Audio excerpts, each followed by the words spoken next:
খাগড়াছড়িতে দুপক্ষের সংঘর্ষে ৩ জন নিহত হয়েছেন, আহত হয়েছেন অন্তত ১৫ জন। এই ঘটনার জন্য পাহাড়ি ও স্থানীয় বাঙালিরা একে অপরকে দুষছেন। পরিস্থিতি স্বাভাবিক করতে প্রশাসন ১৪৪ ধারা জারি করেছে। জেলা প্রশাসক জানিয়েছেন, পরিস্থিতি স্বাভাবিক হয়ে আসছে, গঠন করা হয়েছে তদন্ত কমিটি। এই ঘটনার জেরে রাঙামাটিতেও উত্তেজনা ছড়ায়, সেখানেও দুপক্ষের সংঘাতে কয়েকজন আহত ও একজন নিহত হয়েছেন। স্থাপনায় আগুন দেওয়ার মতো ঘটনা ঘটেছে। এরপর শহরে ১৪৪ ধারা দিয়েছে জেলা প্রশাসন। বুধবার মোটরসাইকেল চুরির ঘটনায় মামুন নামের একজন গণপিটুনিতে নিহত হন। এই মৃত্যুকে কেন্দ্র করে বৃহস্পতিবার খাগড়াছড়ির দীঘিনালায় দুপক্ষের সংঘর্ষ হয়। এ সময় বেশ কিছু বাড়িঘর ও দোকানপাটে আগুন দেওয়ার ঘটনাও ঘটে। এই ঘটনার জন্য পাহাড়ি এবং স্থানীয় বাঙালিরা একে অপরকে দায়ী করছে।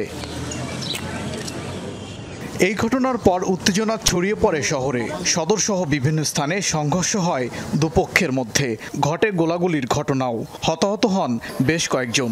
নিহতরা হলেন জুনান চাকমা, ধনঞ্জয় চাকমা ও রুবেল চাকমা। আহত অন্তত ১০ জনকে খাগড়াছড়ি সদর হাসপাতাল ও কয়েকজনকে চট্টগ্রাম মেডিকেলে চিকিৎসা দেওয়া হচ্ছে। গতকালকে রাতে আমাদের হাসপাতালে এসে ১২ জনের মধ্যে চিকিৎসা নিয়েছিল।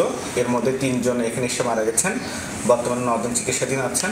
শুক্রবার সকালে দীঘিনালায় ঘটনাস্থল পরিদর্শন করেছেন জেলা প্রশাসক সহ সেনাবাহিনীর কর্মকর্তারা। তারা জানিয়েছেন, পরিস্থিতি স্বাভাবিক হয়ে আসছে, গঠন করা হয়েছে তদন্ত কমিটি। খাগড়াছড়ি সদরের পৌর এলাকায় জারি করা হয়েছে ১৪৪ ধারা। সকলকে সাথে নিয়েই এই সমস্যা কিভাবে সমাধান করা যায় এবং এই সমস্যা যাতে ফার্দার যাতে আরো ডিটেরিয়েট না করে, সেজন্য আমরা একযোগে কাজ করে যাচ্ছি। ইতিমধ্যে টুরিস্টরা আসা যাওয়া করছে, সাধারণ লোকজন তাদের দোকানপাট চালু করেছে, গাড়ি ঘোড়াও চলছে। এই ঘটনার রেশ ধরে রাঙ্গামাটিতেও উত্তেজনা ছড়ায়।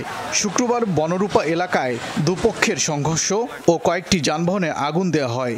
এতে ঘটে হতাহতের ঘটনা। পরিস্থিতি নিয়ন্ত্রণে সদরের পৌর এলাকায় ১৪৪ ধারা জারি করেছে জেলা প্রশাসন। বিজিবি সহ ম্যাজিস্ট্রেট সহ সবাই আমরা রোডে আছি। পরিস্থিতি সার্বিকভাবে আমাদের নিয়ন্ত্রণে আছে। 144 জারি হয়েছে। এর ফলে আমরা আশা করতেছি পরিস্থিতির আরও উন্নতি হবে।